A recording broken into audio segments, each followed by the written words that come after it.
they're going to have a Dan Campbell situation where I think Mike Vrabel is going to flip. Throws the ball 50 times a game. You know who threw the ball 50 times a game and has more youth in his arm? Sam Howell. Give him a chance. Quack. Quack. Quack. Quack. Quack. Quack. Quack. Quack. Quack. Quack. Quack. Quack. Quack. Quack. Quack. Quack. Quack. Quack. Come on, Ducks! And a fucking hot dog that's been sitting there for 8 or 9 innings waiting for you to finally get to that dog. Nothing. It looks like a Vads that just gave birth to octuplets and fucking a baseball came sliding out. The Saints to be good, but like. Yeah, so do all the Saints fans, but that's just not really how it works. I'm here to be like, I'm here to give my goddamn. Well, if the Knicks win in 7, it's because the Pistons got hosed on some stupid call. I know it. I already know it. It's an inflammation around his pelvic region. Yes.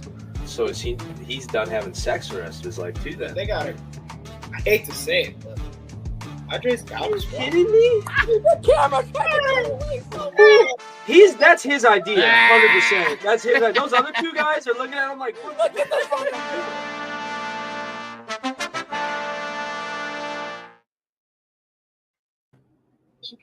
What's going on, people? We are back. It is another Wednesday evening. That means one thing. It is Ride the Tide Sports Podcast. You got me, McDilly. You got Tycho. Of course you do. You got the Wanderer as well. And we pulled Donnie out from under the rock he's been stuck under like Patrick Starr for the last week and a half. I've been busy. Fuck you. Donnie's here too. We got 4 out of the 5 fellas. And the reason why we have 4 out of the 5 fellas is because our 5th fellow is currently at the Tigers game that we will talk about in a matter of moments, seconds, whatever. So we got baseball, playoff baseball to be exact. We got college football, we got NFL, we got UFC, and we got to get right on into it. So Tyler, hit a video and let's start talking about shit. Was the UFC entertaining? Yes. Oh, The 3 fights we talked about were all knockout, knockout, knockout. championship because this is the only championship you'll ever get. You can't during the regular season to save your life. Center field. Jones still on the move, running out of room, and he makes it. Come on in. The 1-1 from Tyson. Batista with a drive. Deep left field. No doubt about it. This is going to be a tough play. Bryant, the Cubs win the World Series. Bryant makes the play. It's over. All right, let's get on into it. MLB Division Series. Today we are in the current middle of some shit. All right, the Tigers just won today. We're going to start there just because that was the only game that was currently played today. Mariners, Tigers, series now tied at 2. So, first 2 games of this series, Tigers came out strong, won game 1. Went into their Scooble start, lost that game, 2 home runs from Jorge Polanco. Come back home after a 3-hour rain delay, and things just go bad. Tyler can speak on that because he was there last night. And then today, huge bounce back win. Things get going with the bats. Things get going with Javi. Things get going with Riley. And a 9-3 win in a 2-2 series. So, Tyler, do you want to start? Because I know you were at yesterday's game. So you can just kind of speak on that and then today. I have mixed emotions. All right.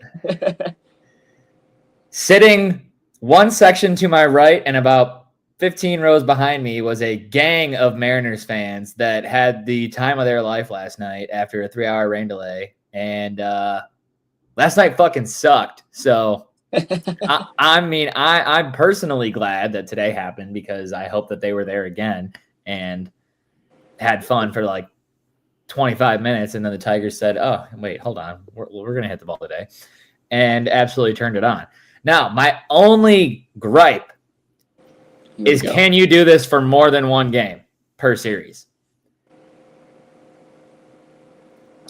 That's what I don't know. Also, the way people like feel about Riley Green, does hitting one home run in a playoff game where you end up winning 9-3, does it make people change their mind? I don't know. He still strikes out a lot. He's still not clutch. But does that change people's minds? But we're going to find out. In the postseason, he's batting .291 and 23 at-bats. He has 6 hits, 2 doubles, 1 home run, 3 RBIs. I would say those are decent numbers for the playoffs. I know he strikes out a lot, but just saying. Donnie, thoughts on the series so far? Detroit. Yeah. Game 1, we came out, looked like we wanted it. Game 2, you can't blow a Scooble start.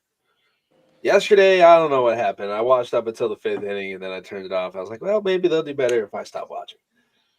And then today happened, and you saw a glimpse of what the beginning of the year looked like, where it was just pure joy watching them play today. They didn't do anything wrong, and that's just like Ty said, it's a matter of can they do it for another game? We're on the road now, and it's Scooble pitching again. So we'll see. I'd like to think we don't blow 2 Scooble starts in a series. God, I hope not. But I'd like to think they can't beat Scooble 4 times in a year and not have Scooble beat them once. But half of me agrees with you on that, but then half of me also gets flashbacks to last year when we sent Scooble out on a game 5. And wah. Hey, what do you think Scooble's thinking right now? So I'm gonna get my game 5 back. he better get it back. So yeah. at the very least, Scooble's got to have a good game. If the bats can do anything half of what they did today, I think that's all we need. I mean, if you can just get half the people hitting the ball like you did today, that's a recipe to win as long as Scooble's not getting raked at pitch after pitch after pitch. Yeah. Jesse? It's been an interesting series. But that started rolling in game 4. See if this is the offensive game they needed to get the bats back rolling. But now it's game 1, winner take all. No extras, just one. Yeah, I could not agree more. The next series we will talk about is the other game that's currently happening right now. The Brewers and the Cubs, a.k.a. Jesse versus Jakob. The Brewers took game 1 decisively after a home run from Michael Busch. That was all that the Cubs did, and then it became an all-right smacking. Game number 2, Seiya Suzuki had a 3-run home run in the first inning to say, hey, we're going to hit a 3-run bomb this time, go up 3, and then immediately a 3-run homer in the bottom of the first, and a home run in the second, and a 3-run homer, and it's 7-3, and the Cubs once again blow the doors off. So, currently, the Cubs are winning 4-1, but so far it has been all Milwaukee in this series. Tyler, we're going to start with you because you are like me, and you don't have a dog in this fight. I have been unimpressed with how not entertaining any series other than the Tigers series has been. Other than the one Yankee comeback last night, all these games have not been close, and it has not been very entertaining. Like, if you're a fan of one of the teams, it's fun. If you're a fan of one of the other teams, it's not fun. Agreed. It's never like 3-2, 9th inning, tie game in the 8th. Let's see if someone can walk it off. It's like, and they're up by 8 runs going into the 9th inning. I wonder how this game's going to end. So you don't really have any thoughts on this series, just the fact. No, they're not. None of the other series are entertaining. All right, then we'll go to Jake. But then again, let me just say this: Oh, the Tigers have been a fucking hard watch. So it's hard to say that one was super entertaining too. It's fucking difficult out here, man. It's difficult. This is the only baseball I watch all year. Yeah, we know. When it comes to playoffs, Tyler hates sports. All right. That's a wild First, You know it's true. the first It is 2 so games of the not series true. have been rough. As a Cubs fan, it's been real shitty. But looking at it today, things are looking a little better. I mean, they're going to have to climb themselves out of the hole they have here in order to come back in this series. But if they can build off of today, just one game at a time at this point. I mean, you lose, you're out. So you got to keep winning.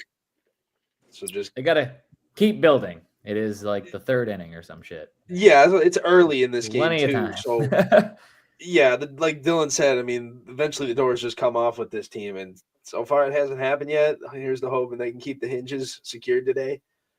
But Blow the doors off that bitch. as the down and out team in this series, I don't have much else to say, so I'll let Jesse talk his shit, and we. Nope.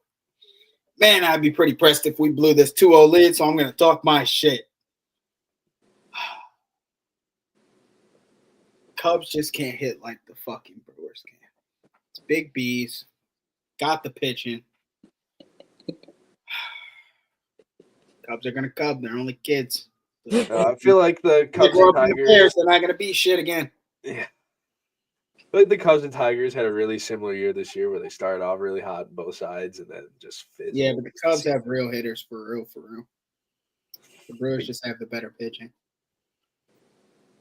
I would say the Brewers have the better hitters. Every time the Cubs come out and get a couple runs, the Brewers get fucking double what they put up on the board immediately. Yeah, but it's also been like 3 runs cut Well, off. I see what 3 yeah, runs. I see what Jesse's saying. I mean, if the Brewers have better pitching and Cubs aren't Neither gonna be able to keep up bullpen has that- necessarily looked good. I mean, Yeah. Well, one's looked way worse than the other, so I'll give you that, but it's like both bullpens didn't like 7-3. But I felt like even in that game there was 4 walks given up. There was only 4 hits, but I don't know. Anyway, Sometimes you gotta you- walk to make it run. look, I'd love to be what'd super you high say? and Don't mighty on walk a this. naked run? I said sometimes you gotta make some walks to get some runs. Gotcha. Okay. That's not what it sounded like. I heard naked run. I but never okay. said the word naked. I'm sure you didn't. Don't backpedal. Roll the tape. All right. So the Brewers fans feeling good. The Cubs fans feeling optimistic, but not so good. Yeah, I Sounds wouldn't say I'm the most optimistic guy. Well, Sounds about right. All right, let's talk about my Blue Jays. And Luke's not here to defend himself, but got to put him on blast really quick because this motherfucker wants to talk shit about Vladimir Guerrero Jr. and you woke a sleeping giant, you son of a bitch. It's funny you say Vladdy hit the home run because he's only hit 2 since his injury, and it was at the beginning of the month of September. Give me the Yankees. He forgot how to hit home runs. That's The only reason why Fly ball high in the air to left. Bellinger going back, and it's gone!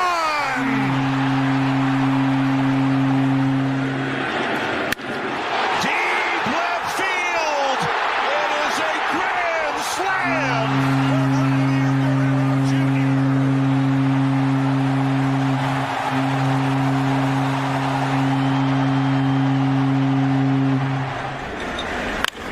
And a swing and a high drive to deep left center.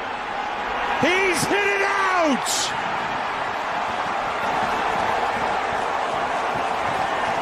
He's done it again. The booing only intensifies as Guerrero has given the Blue Jays an early lead. Yeah, but he forgot how to hit home runs. Bang, bang, bang. Game after game after game. Whoop. Fucking whoop. Let's go, baby. I love it. Blue Jays are leading the series 2-1 because we do have to talk about the fact that even though game 1 and game 2, pretty similar to the Brewers Cubs series, blew the doors off of them. Had a situation happen last night where they were up 6-1, went into the bottom of the 3rd inning, 2 runs were scored. Okay, 6-3. 3-run home run from Aaron Judge, we'll talk about in a second, to make it 6-6. And then the Yankees took the lead to make it 9-6. Therefore, they blew a 5-run lead. So that's not good. It's very bad on the bullpen. And like I just said, to talk about on the other side, the main reason why the Yankees are still in this series and still have life and are not dead is because the man who normally goes existent or not existent in the playoffs has been their shining star, Aaron Judge, who we notoriously talk about disappears in the playoffs every year because for God knows what reason. He's currently batting .500. He has 11 hits, 2 doubles, 2 home runs, 6 RBIs, and a 1.304 OPS currently in the playoffs. That's the biggest reason why the Yankees, in my opinion, are still fighting in a Game 5 today, or Game 4 today. The only thing I thought was embarrassing was that the announcer decided to say that once Aaron Judge hit that 3-run home run, that this is his moment.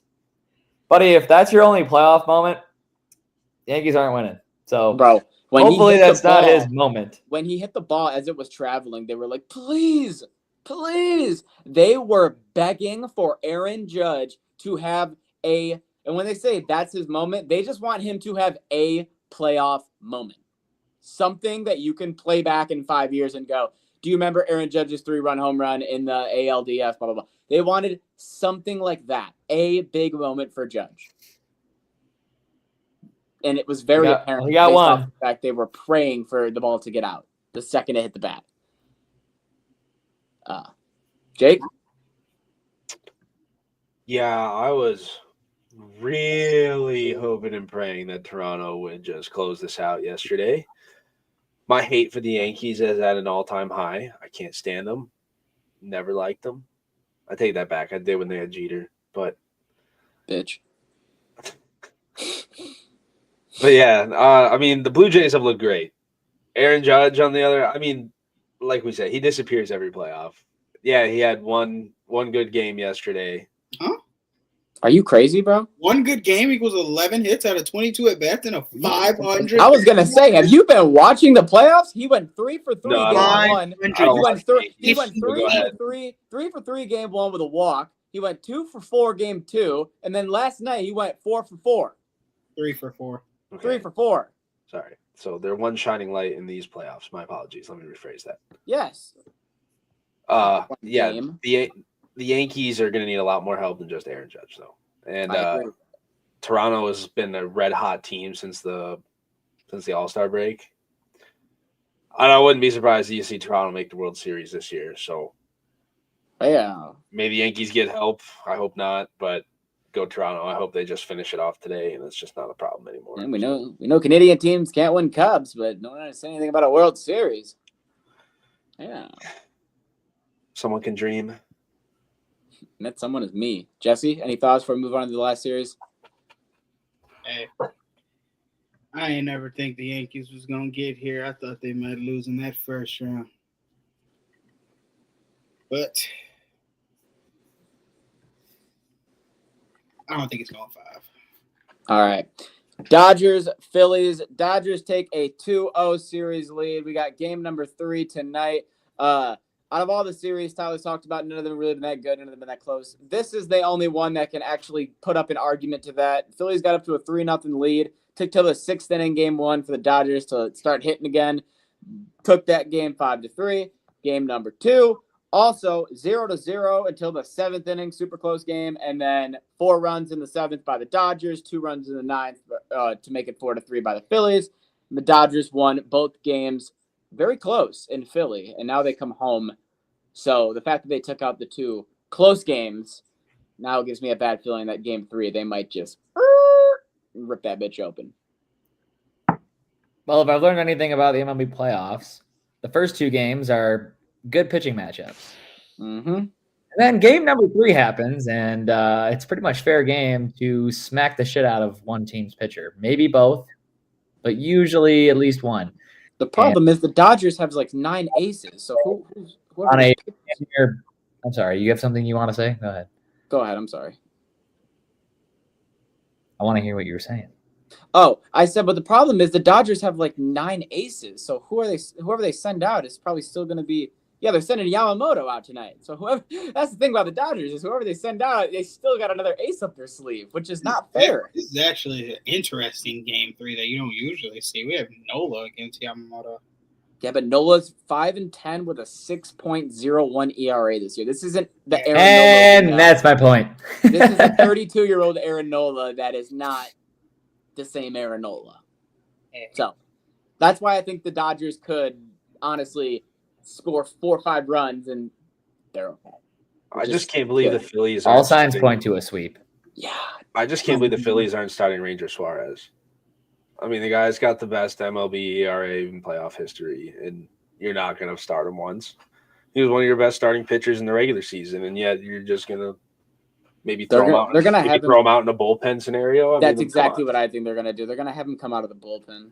I hate it. I mean, you have a guy who can come out and just totally take over the mound early in the game, and you're just going to wait and see what happens. You're going to wait and see if Aaron Nola blows the door open on you guys, and you're like, all right, Ranger, go out there and fix this. We'll try and get our hitters in line. Bryce Harper, do something. You know what? I just They're setting themselves up for failure. Philly, please, you can't let the Dodgers do this again, please. 2 what again? Do what? Win the World Series? Yeah. You're depending on Philly. You should be depending on your Cubs. I was gonna say. Phillies are already Well, they're kind of yeah. Oh yeah, they're gonna do much help right now. Down I'm 2-0. You took them to win it. Stand on your freaking toes. Don't Look, be- just look at it like this. The American League is so much happier if the Yankees lose. Everyone will be rooting for either the Tigers, the Blue Jays, or the Mariners. They'll just be so happy. And American League, whatever the fucking that team is that's in the World Series, that will be the team America's rooting for. They'll say, fuck the Dodgers, and I'm sorry to say it, Jesse, but they will rally against your Brewers if it's against someone like Seattle. That's fine. I'll be Brewers all day. Unless it's Tigers. Then let's go Tigers. Tigers, I would imagine, would get probably most of I America. might support the Blue Jays. Maybe. But That's- for the fact you picked them, it'd be war. Okay, that's just fucking personal is what I'm that saying is. if it was Brewers. Okay, yeah. If it's Brewers, Blue Jays, that's different. That would be games we'd have to watch together. Put Lou to bed and Yeah, but then if Vladdy hits a fucking 3-run homer, I might just sock you. okay. I'm sorry. You can watch these games by yourself. What the fuck, man? Let's just go to football. It's 9-1. Get over here. Oh man. All right. Football? I'm not going to UFC. Goff on first down, firing downfield for Williams. He's got it. Jamison Williams into the end zone. Touchdown. Genty breaking a tackle with that stiff arm, takes a little stutter step, picks up a first down, cuts it back inside. Ashton Genty trying to turn on the gas. Out of the backfield, Barkley slips 2 tackles and picks up the first. You can step into it. Here comes the Hail Mary with the game on the line, and the ball is caught. All righty. You got the college football records at the bottom of the screen, which means that's where we're starting. Let's quickly get over this absolute shite week of college football that we had. Yeah, hold on, just real quick. And if anybody watched that intro just now, you could clearly see that Saquon Barkley hurdles a Jets defender. So, like me and Jesse were talking about, fuck Nike for putting a Lions player in a commercial with Saquon Barkley doing the hurdle, because that's not what fucking happened. I agree. Yeah, All right. Let's quickly go through these, starting with Michigan and Wisconsin, because we publicly said, Luke, if they don't cover the spread, your head is on a fucking platter, and they didn't cover once again. Yeah, bring us that head. 14 points against Wisconsin and a horrible Matt Rule team, and you couldn't cover that spread because you can't cover big spreads, and apparently you can't cover little ones either. Fuck you, Michigan. I've been so nice to you guys this year, and Bryce Underwood and all this shit. You know what I got in return? Butt fucked. Fuck you guys. That's from me, that's from Tyler, and that's from Jesse. Well, as a volunteer fan, I'll tell you what, Dylan's never going to root for you again the rest of the year, because all it takes is one fucking game where he doesn't cover. And they call me Petty Crocker in this bitch. I am spiteful. Jake? I'll go done. Like, we got to win. Jake didn't really say anything about the game, so that's not fair to him. He's just I can't ask him about the Michigan game. Well, why is that not fair? Okay, I'm not asking him probably nothing didn't else. All right. He didn't watch it. He was asleep. Yeah, I was not sleeping. I don't know. I don't watch college football like that. But as for the game, from what I heard and my understanding is, it wasn't the prettiest game. I heard. It wasn't the prettiest game. Maybe I shouldn't have I asked you. wish I had one. Yeah, I truly do. I like that. It wasn't a pretty game. Well, as somebody who watched this, And as go on. Take it away, please, before I spout some bullshit that I don't know what I'm talking about anymore. It was like we made him do a book report. Michigan in the first half was like pretty buns. Gonna be honest, against a team like this, I feel like they should have picked it up sooner. But Boomer. win a win. No, cover the spread. Sooner. Thank The you. only straight bet I had for noon. You were the only solo bet of noon, Mm-hmm. and you cucked me. Yep. They spread your cheeks wide open and they put 3 fingers up Can't there believe I forgot you can't cover big spreads. until you let up a I yell. can't believe you guys trusted them in general. I mean, Come on now. All right. Well, your little Michigan buddy over here was not only confident, but he gave actual statistics that weren't just, oh, they're good at football and I like yellow and blue. So we had fucking Wow, actual he's good reason. really throwing the dirt on today. He's like, no, Luke, I'm gonna You guys should have asked me. The for Bears, my opinion. man. You should have asked me for my opinion before you just went and did it. Yeah, we should have called. Jake You got to while he was at remember, you work. Oh, have a Michigan team with a freshman was quarterback rich, who has not proved anything, with no receivers for him to throw the ball to, and he's got a running back who is one of the best in the nation so far. I mean, that's all opinionated. I what guess. I've heard. No, I've seen almost every game but this last week. Okay, That's not true. That's not true. That The is week such before, a- you didn't even know what time they played. Cat. okay. I watched the recap. Sorry. Okay. All right, he saw the important plays. All highlight plays, not. But regardless, I mean, you got to remember. I mean, this is a Michigan team who, yet again, doesn't really have much to say for themselves outside of like, hey, we won a Natty a couple years ago, and some of the guys from that team are still here. I mean, it's a bunch of new guys who with no one to throw the ball to, a Nice. defense that's pretty iffy, and I don't know. It's not the best football team. So I don't will know why say, it's because I don't like saying nice things about Michigan pretty much ever. Then don't. The Marsh guy that they have looks like he's going to be solid. That's about it. I agree. I just don't want to hear it. No, that's where the good things end. But like, I think they're actually going to have a receiver. All right, let's talk about another game here. Let's talk about number 9 Texas taking on Florida. DJ Lagway finally got his fucking big game. 21 for 28, 298 yards, 2 touchdowns. And who shit the bed? Art shit the bed. 2 interceptions and a fumble, sacked 6 times. And the Gators win 29-21. And for the first time all year, the 2 teams in the top 5, Texas and Penn State, who we'll talk about in a second, are now both unranked. Wow. That's the new age of college football. Because you never fucking know. I agree. But on the flip hand, it was always the fucking swamp puppies. Yeah, we all had the swamp puppies, baby. Everybody did. Everyone had the chompers. So that was good to see. Good for DJ. He needed that. Holy shit, did he need that? Yeah, that was one of those. We've been down bad. We gotta get a win. Is Florida gonna try to do what they did last year, where they started 0-3, and then Billy Napier was just like, I need to win 8 out of the next 10 games to keep my job? Are we gonna see something similar to that, where he knows that his job's probably on the line again, so he needs to win another 6, 7, maybe 8 games?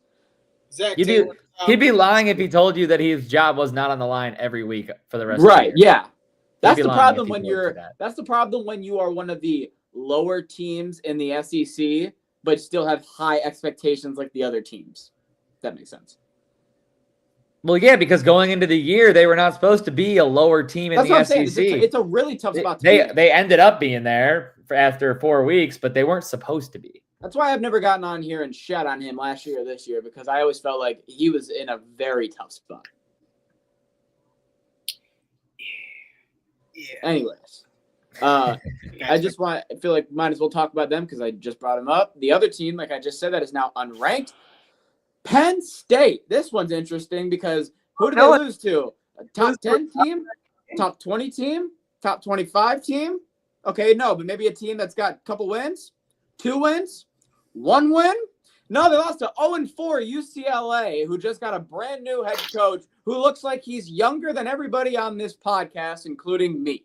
No shade to him because the man called a hell of a game. But still, they come out here and beat Penn State 42-37. Drew Allard, that horny bastard, continues to sell and fucking shit the bed. Nick Singleton, I don't know why no one's talked about this. He's been non-existent this year. This is one of those games where it's like a 0-4 UCLA team with a horrible defense. He's got 11 rushes for 39 yards. He hasn't been doing shit. And when your best player, Nick Singleton, has been non-existent, when your quarterback, Drew Adler, continues to sell, and then you get the stars to align and Nico, I am Alama, fucking finally decides, oh, I am tall enough to where if I just want to run the ball, I can go for 128 yards and 3 touchdowns. This is what you get. Okay, I will say I'm not sure where being tall enough means you can run fast. Because he is 6'5" and fast I'll let as it shit. go. As a tall person, Okay. I can vouch that does not mean you can run faster. Sorry, he is 6'6". He is 6'6" and very fast. Yeah, Nick Singleton, to your point, is averaging 3.8 yards per carry this year. He has 239 yards and 10 receptions for 89 yards. Like, what? Like, no one's talking about it. So What in happened? my mind, I was like, Well, no one's talking about him for a reason. Not Yeah, Penn State isn't good. which is wild They're just in because the Big Ten, which is a soft division. this is true. Soft conference, whatever the hell you want to call it. It's soft. Everyone plays smack mouth football. Nobody can throw the damn ball. But none of them can stop the run half the time. Can't explain it. But, hey, UCLA was hungry. Penn State was looking ahead. They paid for it. Yeah, I honestly, to back off Jesse's point, I feel like the only team in the Big Ten right now, there's only 2 teams that I feel like are actually tough, like are winning with their defenses, and that's Oregon and Ohio State, because they're just not allowing points, they're not allowing runs, they're not allowing bullshit. Oregon let the same Penn State team push them to OT. Yeah, but also that same Oregon team, what's his name, Dante Moore, had his first road game of his career in a whiteout at night at Penn State. Well, they're actually like they're actually like 7-29 in whiteout games. No, I get that, but what I'm saying is for that man in that atmosphere, think about what Arch did, okay? Yeah. Now think about what Dante did. Makes Dante look a lot better. So that's all that I'm saying. Heavy environment, tough environment, and they still got the win over Penn State because what did they have to rely on? Their defense. And they got an interception and won that game in overtime. So. Okay. Slight debunk. Penn State is officially 13-8 in full stadium whiteout games since the tradition began in 2007. Sorry. Top 10 opponents. Why'd you go to me like I said that? Because you're the one that is the main person. That's why I went back to you, because the point was over. the point was over. Jake, do you just have any shit talk you want to throw at Penn State just because? Yeah, you know what? Yeah, sure. Yeah, but I figured you might want to say something. As someone who played with Penn State in the college football game and just completely shreked most people with Drew Aller and Nick Singleton and those guys, it makes me so mad watching these players who excelled last year blow so much dick this year. I mean, how does a team that was so good? I mean, Jake words things so eloquently. But like, it's just crazy. You know, a team who was top 10 playoff team, you know, is now they lost to UCLA. I mean, that doesn't make sense. Just forfeit your program. Get out of the FCS. Go to FCS.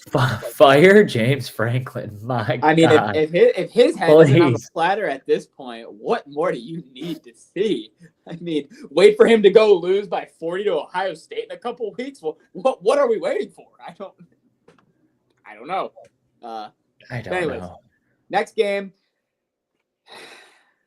This one just made me sad because it was like knowing you were going to get caught by the police, but even though you're on the chase, you still hold out hope that you're like, I might actually get away. And then inevitably you're going to get caught. That was me rooting for Vanderbilt against Alabama in this football game because it was like inevitably I knew Alabama was going to start fucking on us. And I still held out hope that Vanderbilt was going to be good. They were going to be fine. It was 14-14 at half. It was only 20-14 in the third quarter. And then they lost 30-14 in the last 10 minutes of the game. 2 turnovers in the red zone by Diego Pavia that I think were just fucking very crucial and very critical. And yeah, 30-14 win by Alabama. Roll Tide. Shout out them. But also shout out Vandy for keeping this game close to the last 8 minutes. Yeah, Karma will bite you in the ass when you're on the fucking field for pregame warmups and you're Diego Pavia practicing your fucking kneel down as if you're for sure gonna win the game. Yeah, karma's a bitch, buddy.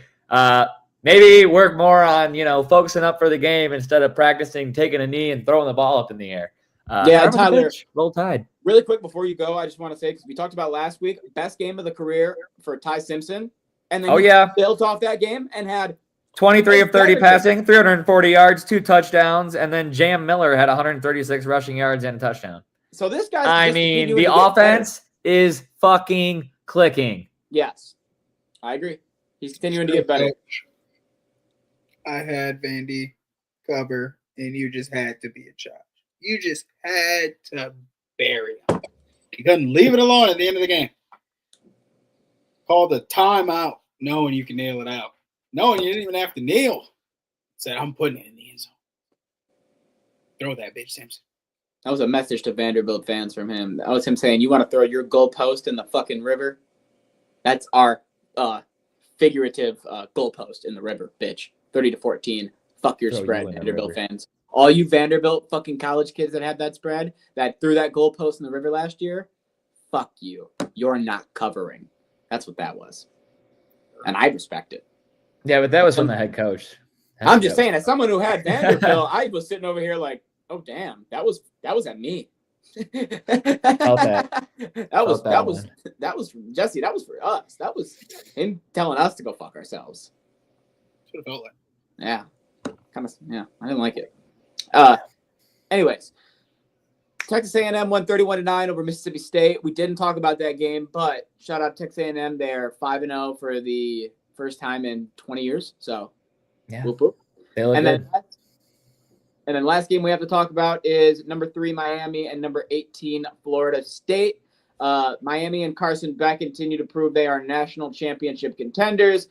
It was 14-3 at halftime. It was 28-3 at the end of the third quarter. And then Florida State in the fourth quarter put up 19 points to make the stats and make everything look a lot better. But for 3 quarters, so what would that be?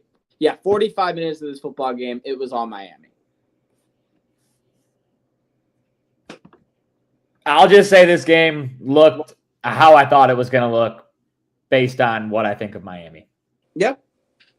And it just did. I agree. That's all I got. I agree. All right. Go ahead. Also, we were in Cincinnati, and I was with a guy who went to Florida State, played college baseball in Florida State, got drafted to the pros, to the MLB by Florida State, had his Florida State shoes on. He was not happy. Yeah, he got blackout drunk that night. I'm gonna be honest. That was actually the last game that I completely forgot to talk about. Really quick, Cincinnati beat Rocco Becht and Iowa State because I tried to tell you, motherfuckers, 3 games this year. Vegas is put in weird spots. I don't. That's all I can say.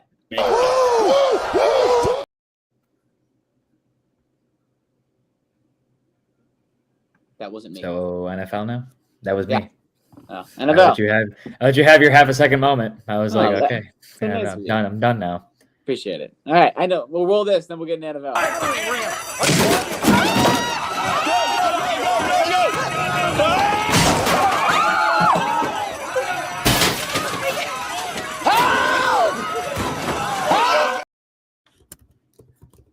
All righty.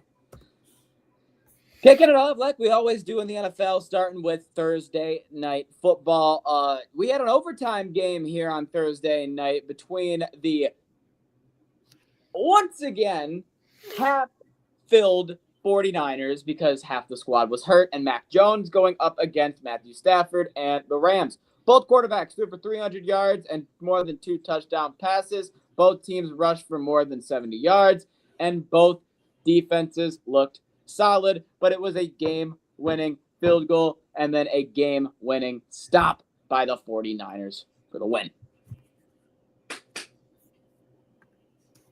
Yeah, Mac Jones, he's doing his thing.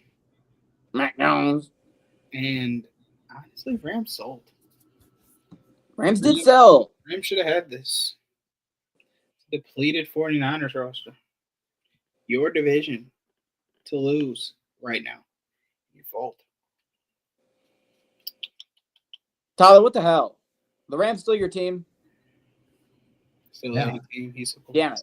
I was going to say, what the hell's going on? I like the Rams 1 year because I wanted Stafford to get his bowl. No, you liked him 2 years. You liked him the next year. And the very next year, we had to play Matthew Stafford in the fucking playoffs. Yeah, you liked him until we Rams. played him in the playoffs. I'm saying you liked him that year in the regular season the next year. And then we played him in the playoffs. I specifically liked 2 players: Matthew Stafford, Cooper Kupp. Okay. Now Cooper I Kupp's like- gone. 90% of the time when I like a team, it's because I like a player, maybe 2. So now it's fuck the Rams. Of course. Go Seattle. right. Cooper Kupp. So now it's fuck the- yeah, because it's Cooper Kupp and K9. All right. Also, let's talk about the real elephant in the room. Jake? 49ers gave Brock Purdy a 5-year, $265 million extension, and I think Mac Jones should be the fucking starter, even when he's healthy. Tell me you disagree. We watched Jimmy G do successful seasons. On the stat sheet, he wasn't as good as Mac Jones. We know this. Mac Jones. But we know Shanahan can put any quarterback there. We are aware of this. Or any Everyone running knows back. it. That's why the Purdy purchase was so crazy. It's more crazy now. It's true. It just looks bad. Looks bad. It looks like they fucked up. That's why Mac said what he said in that interview. He knows it looked bad. He got a question about being a starting quarterback. And he literally said, Brock's the starter. Just handling things while he's taking his time. Imagine having an O-line and a D-line so good that you can just put in any quarterback or any running back in, and you know that you're going to get at least 200 to 250 passing yards and 50 to 70 rushing yards a game. It doesn't really matter who they are. Could be us. So, must be good to be a Niners fan. Yeah, I saw a great video on Instagram of someone who was playing the part. You know, they do the intros to the games, like Brock Purdy, whatever school, yada yada. It was a guy just being Christian McCaffrey for every position. Every single time, I'm Christian McCaffrey, running back. I'm Christian McCaffrey, wide receiver. I'm Christian McCaffrey, I'm receiver again. So when you have one guy, where did Christian McCaffrey go to college? Stanford. Bang, I love you. Continue. So yeah, when you have a player who can just single-handedly take over a game and just do it all, hats off to Mac Jones. He stood in tough too, so I can see where you're coming from on that point, Ty, because the man took beating after beating that game, and he just kept getting up, and he kept going back in, and he kept delivering. Granted, McCaffrey was there for him. A few of the I don't even know their names anymore. The receiving core is so down and out. I think did Pershall play? Pershall? Are you talking about the 49ers? Yeah. Ricky Pearsall? Ricky, yeah. Pershall, Pearsall, whatever. Yeah. Pershall. Where are you getting the H from? I don't know. I thought he had an H in his name. There's a hard CH in there. That's all I'm saying. There is an H in there. Did he play? It was Was he hurt? Juwan No, Jennings, no, Ricky was out as well. Okay, so Gordon someone Watkins, else, some other guy that I Moore, didn't Jacob- recognize. No, Cohen. their wide receivers were Kendrick Bourne, Jake Tongues, DeMarcus Robinson, and Yeah, Marquez so- Valdez-Scantling. Yeah. Those were their wide receivers. Hey, Russell Gage is in there. To put up a performance like that when you don't have anyone to throw the ball to, really, I mean, hey, as much as I wanted the Rams to win that game, hats off to 49. He had Kendrick Bourne and Christian McCaffrey. All right. He was fine. Clearly. Money back.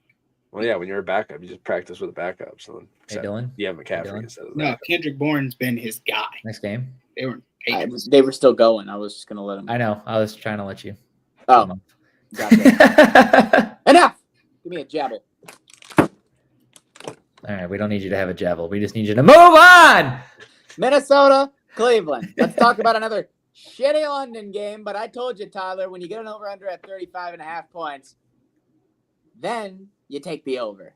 You were still confident, weren't you? You and your little underplays. 21. I took that fucking under, didn't I? Oh, and the over hit because I don't even think it hit by much. It hit by like 3 points. 2.5. 2.5. You're Yeah, barely technical. fucking hit. So I can't really give you shit. Carson Wentz, 25 for 34, 236 yards, and a touchdown. Dylan Gabriel in his rookie debut had 19 for 33, 190 yards and 2 touchdowns.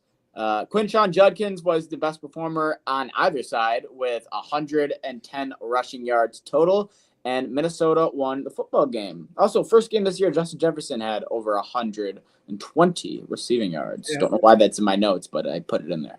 Because he was the guy of the game. Probably 110 yards from Quinshon. Good job. Yeah. That's why I put it in my notes then. Duh. Because Just so we're clear, I lost by 1.5 points, not 2. I was about to say. that's why I said I can't give you shit. It was close. And it could have been more, but the little fucking wire that holds the camera blocked a kick. Anybody catch that? I No. wasn't awake. Is that true?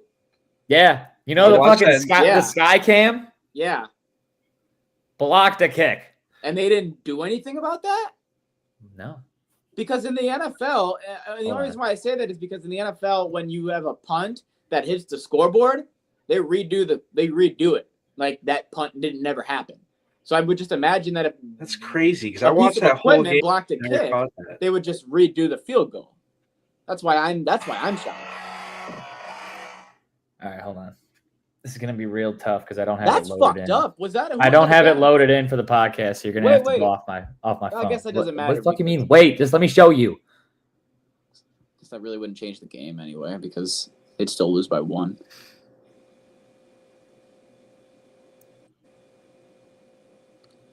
Oh wow. I'd be pissed. It hit the wire. That's bullshit. It was going straight, and it hit the wire. All right, you know what? Now I feel like I don't really deserve this over. Yeah. I got lucky and you got fucked. Wait, I'm didn't just both happy of them veer? Didn't both kickers, one veer right, one veer hard left? Like it was. Yeah, both but I'm right, guessing hard one of the kickers didn't fucking hit the wire. So This is correct.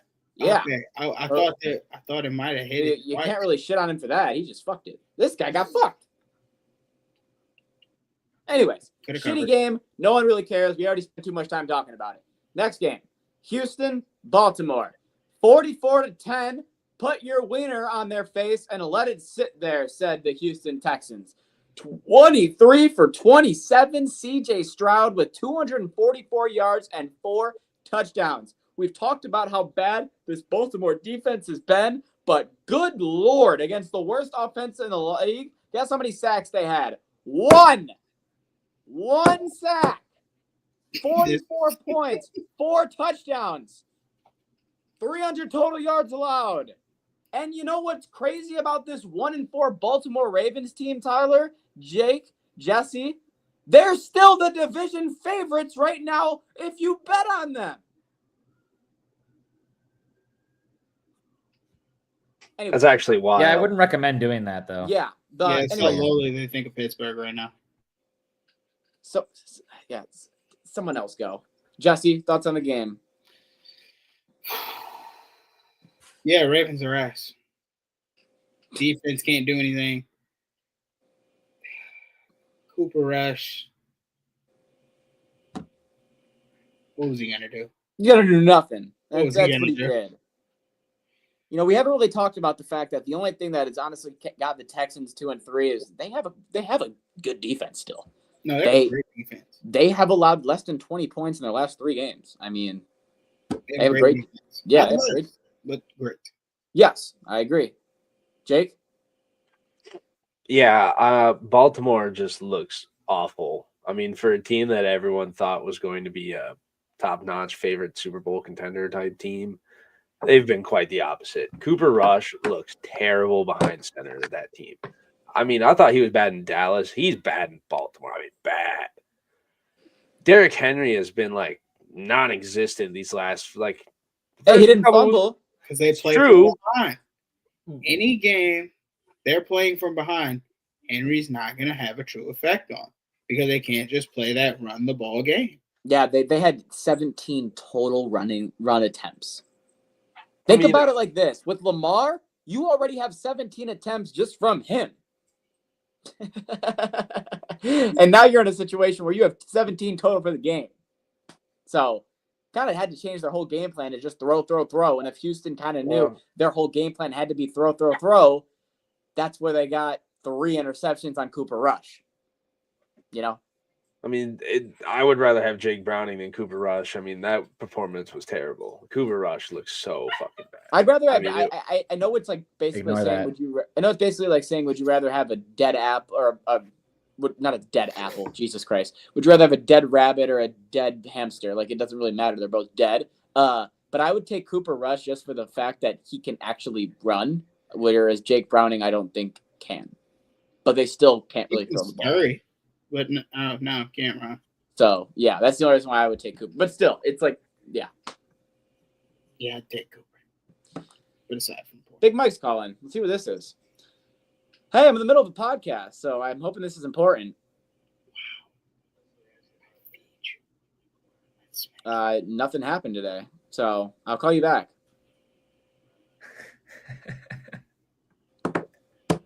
Gonna ask me something completely unrelated to. Bro, he called me 3 times during the Tigers game. I said, just watch the game. Jesus. He goes, I just haven't talked to you yet today. I wanted to. No, I will talk to you later. Wow. Okay. I love you, Dad, but no podcast. Good man. Shut up, Big Mike. All right. Next game. The Miami Dolphins and the Carolina Hurricanes. I said Hurricanes. Carolina Panthers came out in a battle. Bryce Young and Tua Tagovailoa. It was a close game going into halftime, 17-10. Then it was 17-13. Then we went into fourth quarter, and it went bingo, bango, bongo, back to a lead for the Dolphins to be cut immediately back again at the end of the game by Carolina. Carolina wins 27-24 because at the end of the day, it's back-to-back weeks where Miami fights their ass off with an offense that is mediocre, but is playing as the top they can. But then they need their defense to just back-to-back weeks make a stop to win the game, and their defense is still terrible. So. Nah, I ain't putting this on the defense. Oh, yeah, you'd never put it on their defense. It's not like their defense is bad. No, their defense is bad. But what? We can't have 19 rushing yards. Buddy, Carolina had 206 rushing yards just from Rico Dowdle. And we're not going to put this on Miami's defense? And you only have 19 on the ground. Rico had 206 rushing yards. The defense made a turnover, and you did nothing with it. You won the turnover battle. Win the game. You lost by 3. Now we're back on the same page. Okay, yeah. Yeah, I agree. No, we're not. Oh. Miami won the turnover battle. You forced the turnover, and then the offense did nothing. Yeah, but still, they got the turnover at the 30 on their side of the field. Then they still had to drive all the way down the field. It wasn't like a turnover into the red zone or something that was like a game-changing play. And this still happened in the Game-changing first is a half. turnover. Are we serious right now? This happened in the first half, Jesse. I don't give a damn.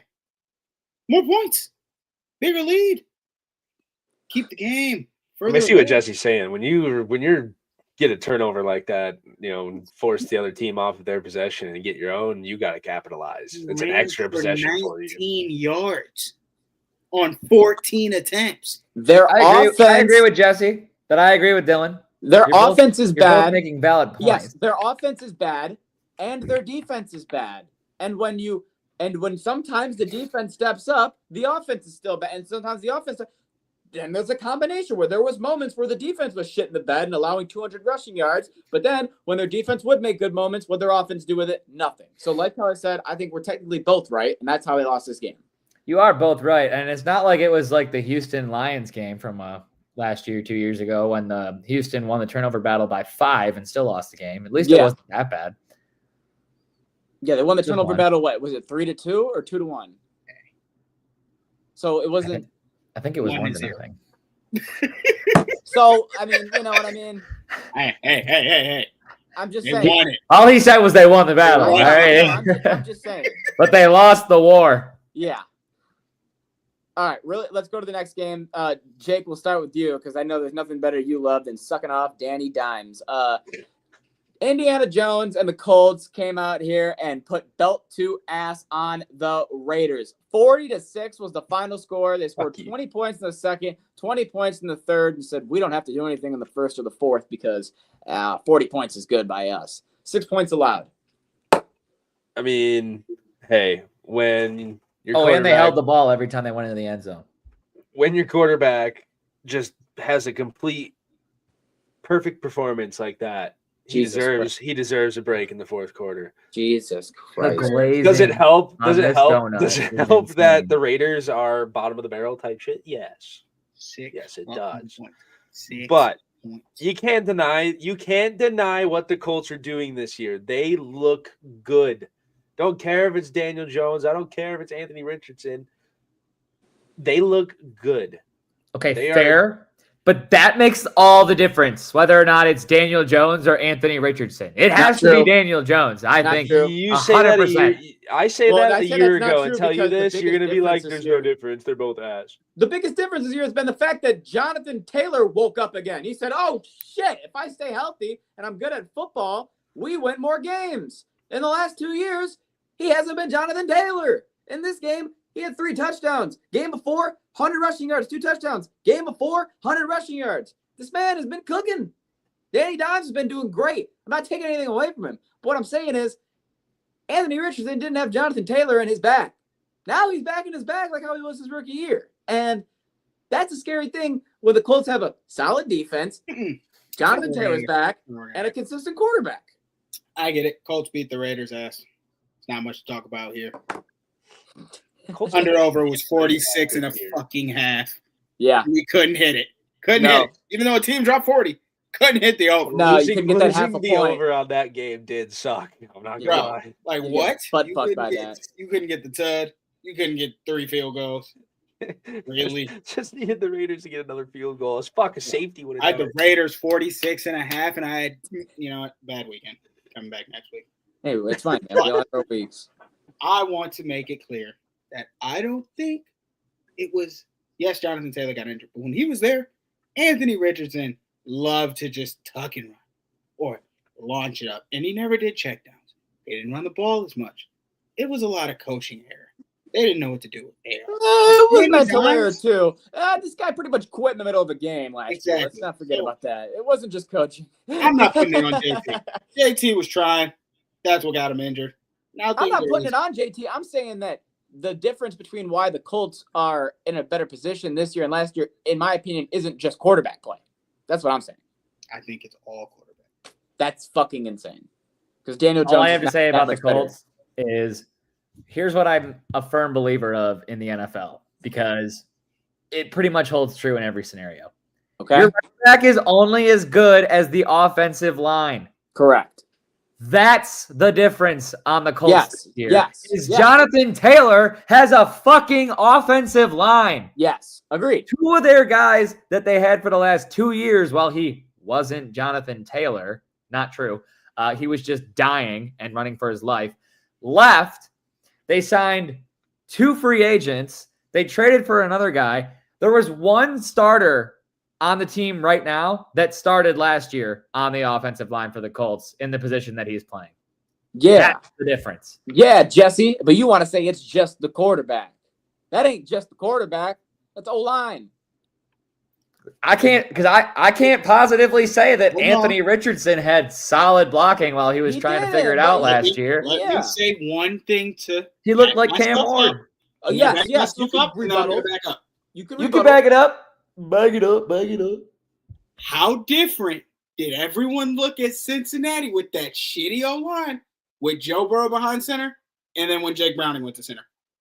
Let's be honest. Same. Joe Burrow still got sacked more than any other quarterback in the NFL. They still had a losing record. No, they still missed the playoffs. What are we talking about? People looked at.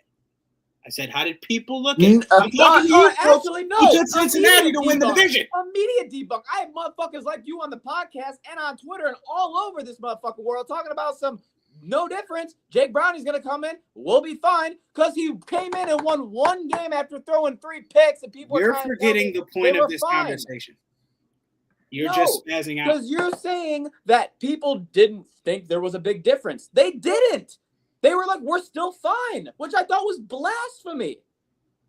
Luke was a prime example. I am one of those people. Tyler was a prime example. There were people that were coming on here and saying, oh, even though there's a difference at quarterback, there isn't a big change. So to debunk your point there. But the point was the opposite of the point. The point was more on Joe Burrow than it was. We're not talking about the offensive line specifically. We're talking about I thought when Justin Joe was saying Burrow that was even though they playing switched quarterback. quarterbacks, people still thought like they Let were me finish the sentence and you might understand what we're talking about. You're saying that when Joe Burrow was the quarterback, yeah. it didn't matter if the offensive line was shit because Joe Burrow was the quarterback. Okay. Yeah. People were taking them to win the division still. Like, Right. yes, the Ravens were, the favorite, but people still thought Cincinnati could do it. No one could sit here and tell you when Jake Browning was first in the game that they could still win the division. That's a lie. No, just because you think he's going to win a couple games doesn't mean you think he's going to scamper off till fucking December. You guys told me that, and by you guys, I mean Luke specifically said on this podcast, he will, and I'm not naming Luke, and keep in mind, I'm not naming Luke as like he's some credible source because it's fucking Luke, but he did at least say that if the timetable's correct, the guy will be able to come in here and play the next 6 to 8 games and get you to the playoff spot when Burrow comes back. So that's what I mean, where people felt like, oh, he'll be fine enough to where when Burrow comes back, he won't fuck him out of the playoffs. That's what I said. I said Yes. they'll be See? fine. See? Yes. Didn't say they'd be good. Didn't Right. say they'd be great. I said they'd be fine. They'll figure it out. Now they got Joe Flacco. Yes. Yes. I guess we'll just, yeah. Yeah. I mean, So look, they are fine. They did figure it out. New quarterback. I agree. Next game to talk about is the New York Jets and the Dallas Cowboys. The Jets moved to 0-5, and the Cowboys moved to 2-1. That's actually really all I have to say. Justin Fields, even though he threw the ball 46 times and had 283 yards, didn't really matter because, like we've talked about the other day, me and Tyler, Javonte Williams has been the guy that no one really expected to be a dog and has just been a dog this year. So shout out to him. A complete dog. Yeah. I told Dylan, I drafted Saquon Barkley for fantasy. I drafted K9 for fantasy. I drafted the motherfucker from the Cardinals who's dead. And then I had, one more little running back pick end of the draft. I'm like, let's take Javonte Williams. I did not expect him to be better than all the other guys I just named. Yeah. But he has been. And that's blowing my mind. I agree. Yeah, Jake? I think Javonte Williams was low-key disrespectful. Well, not low-key. It's very high-key. Everyone's realized. Because he was going like, if we're talking fantasy, he was going like 8 to 13 consistent, like around drafts. And he's only 25. It's not like the guy was old. He just had injuries. And it was Denver and new scene. Shit happens. But like he was still a starting running back, and he was getting that. I didn't hear you vouching for him in the offseason. No, I wasn't. I was like, it's the Cowboys.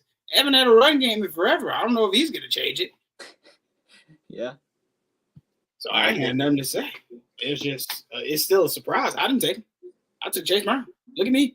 Look at me now. Is that a bird? That was the football. It's a play. It's a sky cam. It's a play. It's a bird. It made a couple appearances. It tried to block. It successfully blocked a kick, and the first ever sky cam doink happened. What is going on, bro? Get this. Or the ball hit the sky cam. A little too low. They're still, they did good last year, and something's just up this year. Yeah, what the fuck? Jake, do you have any thoughts on this game or the fact that the Jets are again 0-5? So not much about the game, to be fair, because I could really care less about either of these teams. I am shocked that Aaron Glenn and this Jets team is 0-5, though. I would expect them to have at least one win out of these first 5, but they just look bad.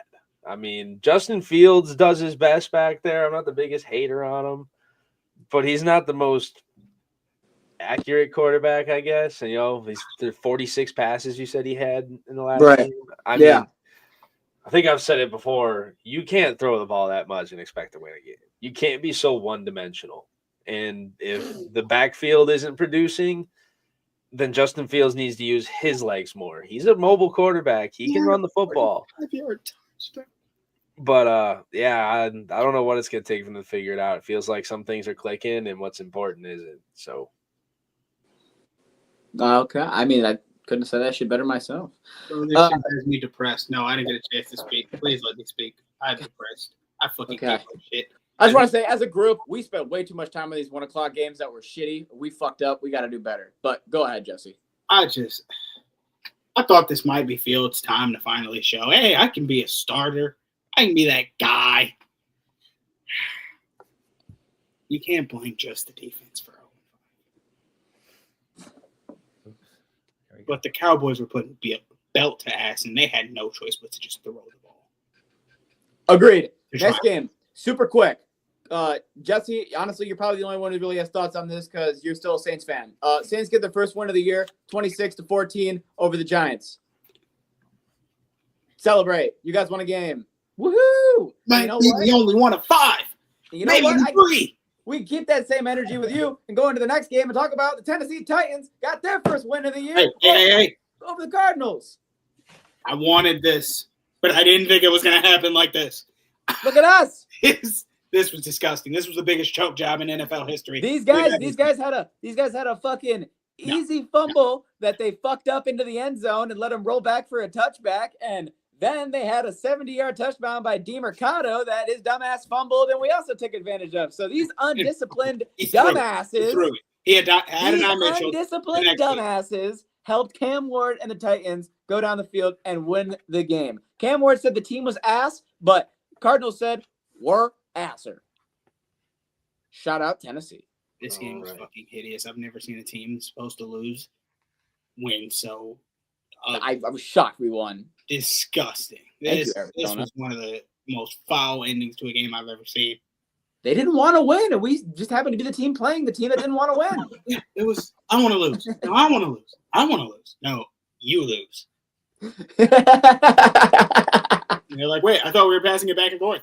What do you mean I lose? It was like a hot potato situation, and then they ended up with it. We're like, ah, shit, we win. Anyone else got any thoughts on this game? Jake, Luke? I'm good. All right. Next game, Denver and Philly. Philly takes their first loss of the year, moving to 4-1. Bo Nix and the boys get a dub, 242 passing yards and a touchdown for the Broncos. And the Eagles continue to forget that A.J. Brown is a wide receiver on their football team. Thoughts? He ain't open. He ain't open. What you want me to do? I got Pat Surtain on you, dog. I can't throw you the ball when Smitty's burning Moss half the game. I can't throw it to you, AJ. I'm sorry. It's Pat over there. Nah. It's just he keeps getting tough matchups. He hasn't had a good matchup all year. But isn't that what separates a good receiver from a great receiver? Is taking those tough matchups and making the best of it, though? How are you going to know how good he truly is if you don't give him the ball against the top corners? Yeah. Well, the one game they did force him the ball, he made play after play after play after play after play I after have play. two Speedy Gonzalez. I have a check down burner. And I have Dallas Goedert, who can randomly just be there when I need He him. loves Dallas Goedert. My God. I have mouths to feed. I'm sorry if I can't get it to you, AJ. Trade And him AJ's away. like, Give him to somebody that will throw him the football, I think is what we're just trying to say. You can't trade him away because there goes your fucking deep ball bait. Yeah, because it basically He's bait. it leaves Devontae and the top line corner. there and you to get 100 yards. Bro, he takes the top corner and puts him over there, so everybody over here is wide open and gets the ball. Yeah, it's true. A lot of his routes have that's been what short happens. yard routes. they won though, this 23 year. straight games. They were bound to lose. The Lions are hardly throwing the ball to Jamison Williams. Why? Because he's taking two guys out of the play and opening up the rest of the field for And- everybody else. And golf. He might not be Jamison Williams fast, but he's good enough to take away the top corner and let the other guys that are solid get open because they're not getting covered by the best guys on the defense. It's only half true because the other half is Goff can't fucking hit him half the time, even when he is that wide open. J-Mo's been dropping balls. You stop that slander right now. Because he has to slow up and change his route. No, he's just straight up and dropping the ball. Jakob, thoughts on the game? Philly, they finally lose. I know that makes you happy inside. Oh, it makes me very happy. Thank God somebody had to do it to him. I wish Denver did it in a more, what's the word I'm looking for, commanding fashion. But you know what? I'll take Philly going down anytime. I'm happy, man. I agree. You know what, Jake? We'll just stay with you on the next game. Lions, Bengals, 37-24. Lions came out, smacked them. Jake Browning threw not one, not two, but 3 interceptions, all in the first half. And then they made it look close in the fourth quarter, but still Lions covered that 10.5 point spread. Yeah, so this game looked fantastic for the first half. I'd say That's like 3 quarters. It was 28-3 at the end of the third. I'd say first 3 quarters. Yeah, okay, I can kind of lean that way a little bit. But that second half was, I don't know if the Lions came out of the locker room. We were like, all right, boys, where are we going after the game? Because it just felt like it didn't have the same urgency. You know, Cincinnati was getting turnovers on us and capitalizing. They were getting back into the backfield and bringing Goff down. They were capitalizing on their chances, and it brought it closer than what it should have been. I mean, this was going to be a 40-point blowout. Can I ask you a question? Sure. Can I ask you a question, Jake? Why were they getting to the quarterback? Oh, because we decided to start was a new left tackle. What's this? They moved well, let me just tell you. When Taylor Decker has a shoulder injury and can't play, there will be a new left tackle. Yes. Well, yeah. Oh God, was it? We Manu? didn't just decide to start a new left tackle Well, over I think Taylor he doesn't Decker. remember the name Tyler. Jesus, he's not a fucking genius. I think it was Manu, right? No. Yeah.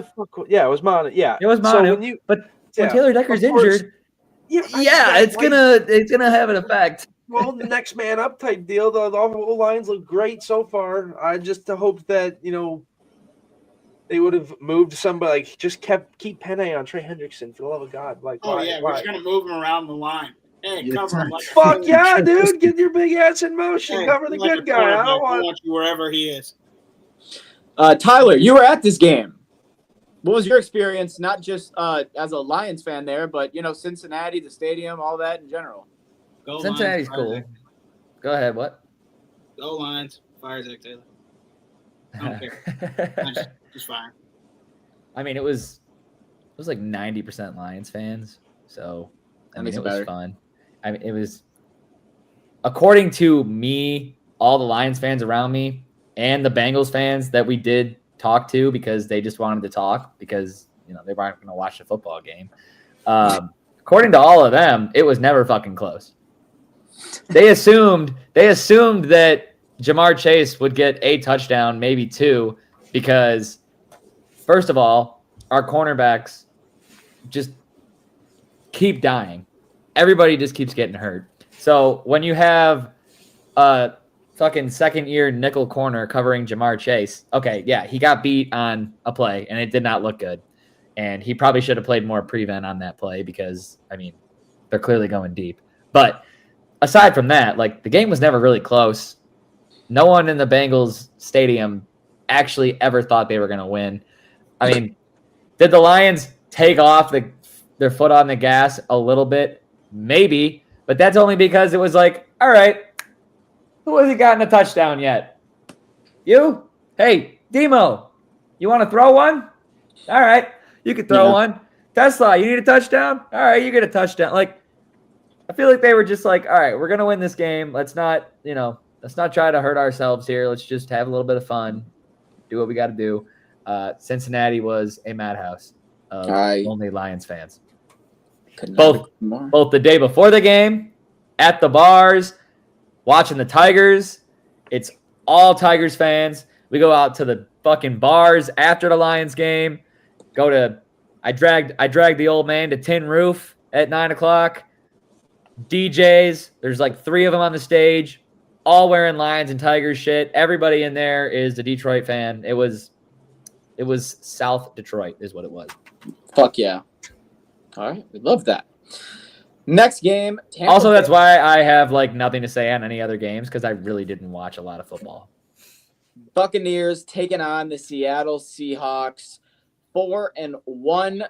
Go the Bucks, and they've won all 4 games by 3 points or less because they are just gritty, grimy football. 29 for 33, 379 yards, 2 touchdowns, no interceptions from Baker motherfucking Mayfield. And I will put some respect on Sam Darnold's name when he deserves it because he also went 28 for 34, 341 passing yards, 4 touchdowns, and an interception. So it was a quarterback duel, and the Buccaneers got the victory.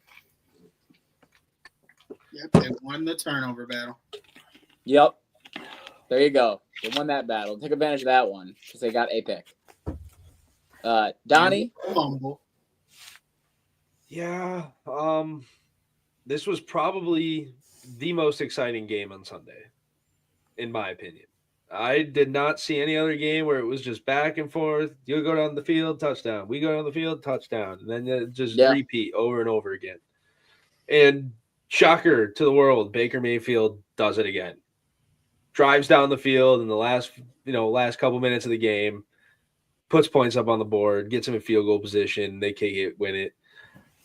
Does it? So, yeah, I mean, I've been shitting on Sam Darnold for a long time, and you know what? Today's a day where I'm going to just not because he doesn't deserve it. That last game was actually really nice. He performed very well, 341 pass yards. The one pick at the end kind of sucks. You know, you're trying to make a last-second push, but the Bucs are just that team right now, I guess. I have a question for the group really quick that I just want to ask. So a couple years ago, we had the Steelers. They were like a 10-win football team, and they won every game by 1 fucking possession. And we were like, they're not as good as they are, right? Then we had the Vikings. When they kept winning with Sam Darnold, we were like, they're not as good as they are, even though they keep winning all these one-possession games, right? The Bucs are like the same team on paper in terms of just keep winning all these close one-possession games. But yet, I feel like they're actually good. Like, we actually think, like, no, they're legit, even though they keep winning all these close games. Would you say that's accurate, or would you say that I'm wrong on that? When you don't have your best offensive lineman, and you're missing 2 receivers, and not 2. You have had time missing both of your normal receivers, and your rookie is balling out. I think you're just good. Okay. Yeah, I agree with you, Dylan. I think they're just a good team. Yeah. They have not played like teams this year that are like, they probably should have beaten them by more. No, I mean, they've played good teams to start this year that have all been good battles. So, yeah, no, this is just a good Buccaneers team. Yeah. Oh, what fun is this podcast if everybody agrees? I think that they're getting fucking lucky that Baker Mayfield is clutch as fuck in the fourth quarter. And this will not stand. They will fall off eventually. I don't know if it'll be the first round of the playoffs or if it'll be the end of the year.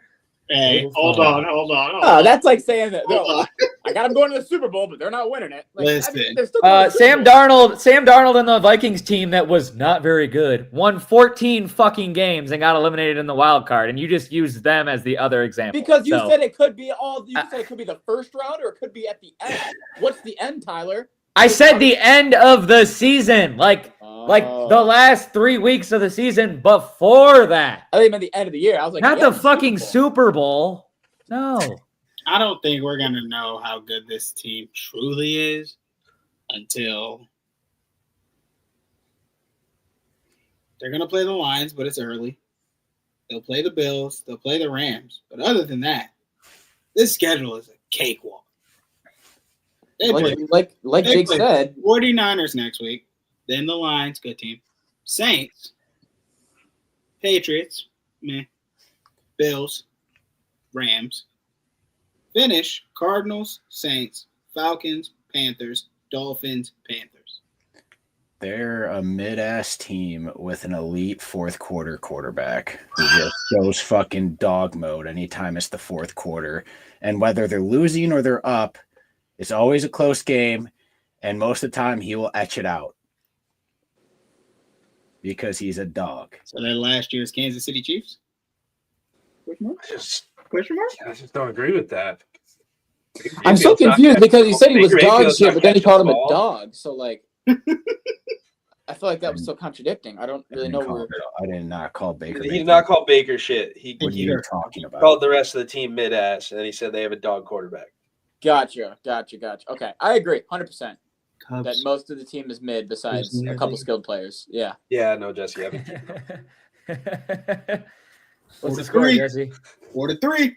Oh shit! Also, the Blue Jays are up 1-0. You damn right they are. Yes. Skankies. All right, Dylan, who's on the back of your jersey? Bo Bichette. Damn. Okay, Ain't even in there. that's tough. Yeah, but he was our best player in the regular season. I don't have a Vladdy jersey yet. Also, Luke, are you here? Watch this. That's funny you say Vladdy hit the home run because he's only hit 2 since his injury, and that was at the beginning of the month of September. Give me the Yankees. He forgot how to hit home runs. That's The only reason why. Fly ball high in the air to left.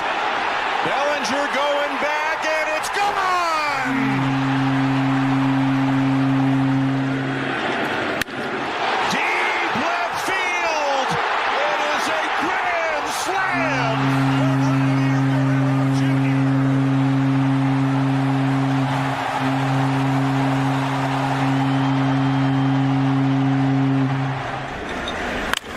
And a swing and a high drive to deep left center.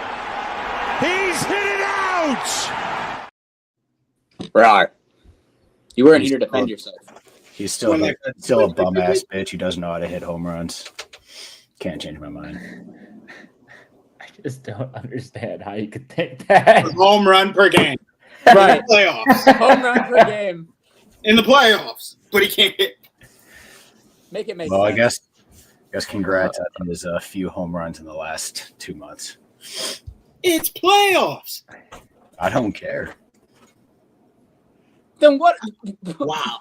No. I don't give a fuck about the Blue Jays at like one fucking bit. No, it ain't. It really doesn't bother me. Only thing I give a fuck is that the Tigers nuked the fuck out of Seattle. All right, well, still got that Vladdy shit wrong. Really wrong. No one gives a Let's fuck take about Washington Letty. Tigers. All I care about is the fucking Tigers, because let's go Tigers. 27 to 10. All right, we'll only ever talk about the Tigers because that's what Luke cares I about. mean, you guys make clips on me. He takes And Seattle. Come on, man. you guys make clips on me. I can at least make it Didn't he fun. take Get clips on Seattle? Luke, and it's just immediately defensive. Like, I did take Seattle, but I don't care. Like, fuck, if Detroit's gonna decide to win, fucking let them win. I'm not gonna not root for Detroit just because I picked Seattle. They're the hometown team. Yeah, I think almost everybody picked Seattle, if I'm not wrong. I did. Yeah, I picked the Tigers. Everyone except for Jake picked the fucking Seattle Mariners, dog. Because I'm a real fan. is that what it is? I think there's a clip in the intro where Dylan Hopeful says, "I'm fan? not here to be a fan or something, or I'm not here to be liked. I'm here to be correct," something like that. Yeah. That's kind of what we try to do. We don't just try to like if I would have named this podcast the Detroit Podcast if I wanted to just glaze and dick suck every Detroit team every time they had an opportunity to win a game. That's just not what we're trying to do. Just saying. The Go quote ahead. is, "I'm not here to be liked. I'm here to give my opinion." Yes. Anyways, Your opinion might not be liked, but you know what? Fuck it. Washington 27 to 10. Jaden Daniels is back. Justin Herbert is there. And it was a dog walk. It was an ass whooping. It was bad. And Ja'Cory Krosky Merritt is officially proven himself as RB1 in Washington. 111 yards, 2 touchdowns for him. I know Jesse was big on him when the year started, and I was like, who the fuck is he? Well, I know who he is, and I know his nickname's Bill, and I love this guy. Over the last couple weeks, I've finally been seeing clips and done research, and yeah, this guy's great. I understand why you love him. Bill. Yeah, no. I don't know why they keep trying to give Jared McNichols touches. He had his time to prove it. You've cycled through like 3 running backs with him right there. If you're gonna give anybody extra touches, I mean, there's besides so many you have, Jesse, Jesse. McNichols only had 1 carry last game, so that was last game. What Jesse's saying is before McNichols was getting the carries that Crockett should. Well, that's what make him happy. Once Eckler went down, it's been truly a running back committee between Rodriguez, McNichols, and Merritt. Yes. I think it should just be Merritt and Rodriguez gets a couple touches. I'm going to sit McNichols down. And Chargers are depleted. The no O-line, the Omarion Hampton injury. Oh, wait, can I give a stat? Matters. In the last 3 games, the Chargers have given up 62 pass rushes. 62 in the last 3 games. They gave up 20-plus pass rushes in the last 2 games they played. That's not. And for the casuals listening, that isn't sacks. That is just the amount of times that the quarterback was under pressure. So That's a pretty big number, Dylan. that shows you where the O-line's at. How fucking truly horrid it is at the moment. So, yeah, Herbert can be as good as he is. The receivers can be as good as they are. But it doesn't mean anything if you can't get the ball off. Yeah, that's facts. Last 2 games, sorry. We got Sunday night, then Monday night. Sunday night football. Hey-oh. A little bit of a shocker here. New England comes into Buffalo with the all-white, crispy, McChicken. almost like TCU jerseys, kind of, that fucking Buffalo was wearing. Thought those bitches were beautiful. I saw those and was like, oh, yeah. There's no way they're losing those. Boy, was I wrong. Drake May came out 22 for 30 with 273 passing yards. Had a fantastic game. Couldn't really get the running going. That's fine. Stephon Diggs said, hold my beer with 146 receiving yards. And Josh Allen had 2 interceptions, and the Bills had 3 fumbles. And if you count that, that's 5 turnovers. And Josh Allen had 1 interception. Sorry. So that's 4 turnovers. God damn it. I did all that just to be fucking wrong. 4 turnovers in the game, and that's a turnover battle that you can't lose, and New England took advantage of it.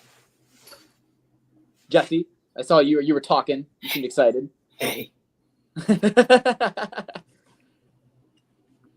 Go ahead. Money May. I know I give that to, Money Mac, but hey, we've been talking about Drake May. How, he's probably one of the better young quarterbacks. Would have taken him over Caleb. Gets the big win against the 4-0 Bills. In division. Could matter in playoff season. We don't know how the Bills season is going to go. But got to watch out for them Patriots. And Diggs, he needed his revenge.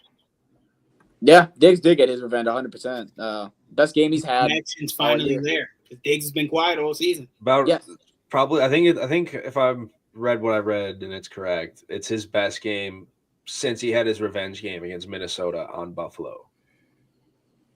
That sounds about right. And I remember when he was in Houston last year, he only had like 1 game he went off and then he got hurt, right? So yeah, so Diggs really puts it out there when he's playing his former teams. But yeah, but what I'm getting at by my point is that Diggs really hasn't had a breakout game or a big game in what feels like 2 years because of his injury. So man needed this. And New England's defense, I know you're gonna love to hear this, Jesse, was finally back. Not everyone, but a lot of pieces that they did not have in these first couple weeks were back against Buffalo, and I think that helped them tremendously. So, yeah. It's a good team. It's a good squad. Vrabel can coach. Yeah, Vrabel. My biggest thing with Vrabel is, and I said it when he got signed, is if the Patriots can go back to like how it was with Bill, where they just said, "Hey, we got our white generic quarterback that can." I don't know why you're still generic about it. Let me change this. Sorry, Tyler's busy. There we go. Fucking, you have your generic, quarterback that can do the job. Don't have to worry about him. He'll throw the ball, do his thing, and then build and focus on the defense. And if the Patriots can go back to doing that, that's not a team you want to play. All right, Monday Night Football. We got the Kansas City Chiefs and the Jacksonville Jaguars. Kansas City is 2-3. Jacksonville is 4-1. Which one of those things is more surprising? Honestly, take your pick and let us know in the comments. Patrick Mahomes finished with 300 passing yards and a touchdown and thought he finally got the game done. But Liam Cohen said, nah, Duval. Came down with fucking 2 minutes to go. Got the game-winning touchdown. 31-28. Jacksonville wins and prime time. Yeah, what are people talking about on the last play of the game? Not Trevor Lawrence. What are they talking about? Chris motherfucking Jones, number 95. Are you even trying to win the football game? No. Like watch number 95. Middle of the field. Stand up. Just stand. Yep. Watch. Oh, oh, he's running. He watched two of his teammates make tackle attempts at the feet and was like, well, one of them's gonna get him, and he stepped over both of them and was like, oh wow, he's just gonna score. He had no urgency, no effort, and I just want everyone to know, not only is that the highest paid player on that defense, the highest paid player on that defense by millions. Like, it isn't fucking close. I can't believe they let him get away, to be honest. Wrapped. Like, there's no reason. Actually, correct me if I'm wrong. I believe he's one of the highest paid defensive tackles in the league. You're correct. I think it's the highest paid. Yeah. He still kept getting up and going. Uh-huh. He's like, he's going down, right? Oh yeah, he's going. No. I also want to say, I know that he would never admit it, but if this was a whole butt fumble play, good Lord, was that genius? It was not double intentional.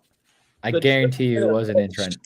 Bro, They started comparing that play to was that a Jared Goff? Was he supposed to fall? I'm like, no, he wasn't fucking supposed to fall. Like, god damn it. No. He just ain't shit.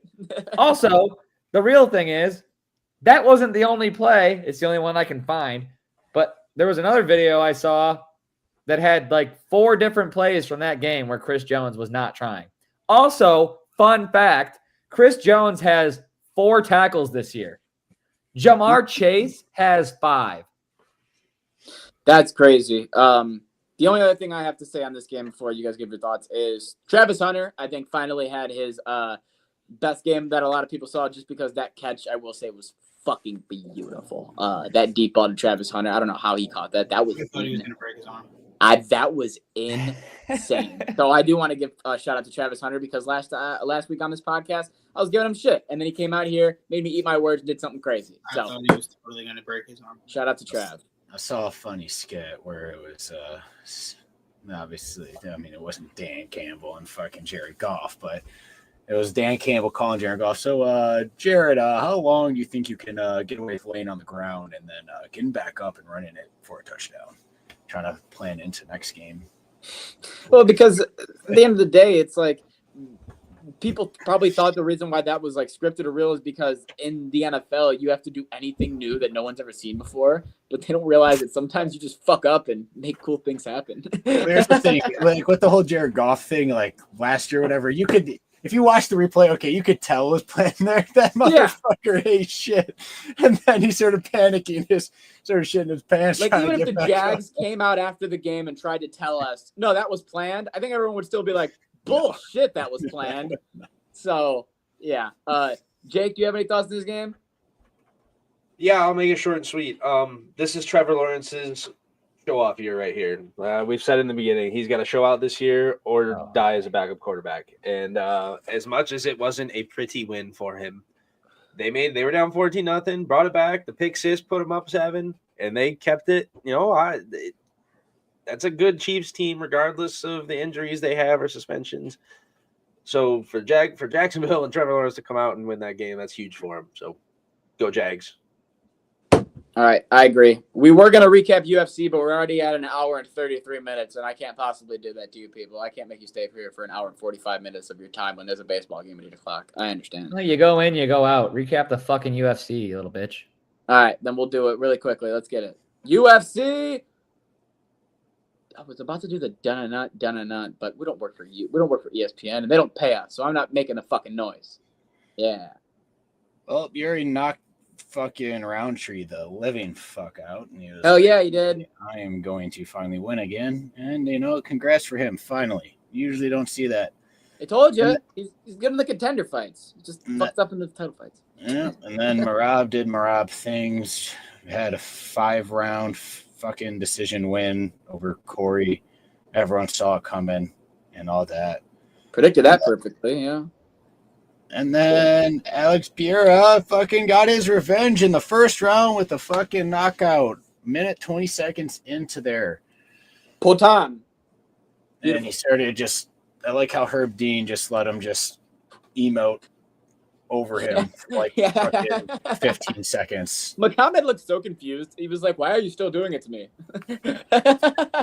He was getting up too. He's just, yeah, he's just got knocked out, and then he's just looking up at him, and that's all he's fucking doing to him. He was like, what the fuck's going on? I seen one of his coaches say Anklev was he shouldn't have taken this fight. He had a bad camp. He was hurt and all this other stuff. And then there was a clip of him, of his team talking to, Potan's team in when they're announcing the fight winner about trying to run it back 3 times, and they're just like, fuck off. Yeah, fuck you. I got my get back. That's what I was here to do. All right, I agree. And it was a great, good 3 fights. Actually, no, great 2 fights. Fuck you, Marab. You did Marab shit. But real quick before we get out of here, Luke, while we have you, you went to the game today, game number 4, Tiger game. It was fucking electric. Fuck yeah. Oh man, dude. Even if I just seen a video on it. I had to mute my mic because I had to watch it. Even on the camera mics were just absolutely just at maxed out. Kept getting decibel warnings on my watch. I still got my voice, but like it doesn't feel like it's 100% fully there. I'm gonna be honest. I got a headache. Probably in the 7th inning from screaming so much. And that was electric. All I gotta say is, go Tigers. Built for October. I know it's backwards. I don't give a fuck. Woo, I got another sign too. 97-1. Shout out. All right. Jake, you're going to Seattle for game 5, right? You buying my plane ticket? Tyler is. When's game 5? Friday? Yeah. I ain't fucking buying shit for Jake. Jake won't even meet me at the bar on a Friday or Saturday night. Lame. All right. Does anyone have anything they want to add before we get the fuck out of here? I'll meet you at the bar Friday for the Tigers game.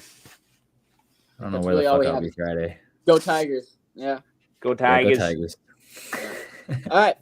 Thank you guys for watching. Check us out on the socials at Ride the Tide 586 over on X, over on YouTube, Instagram, Twitter, Facebook, all social medias.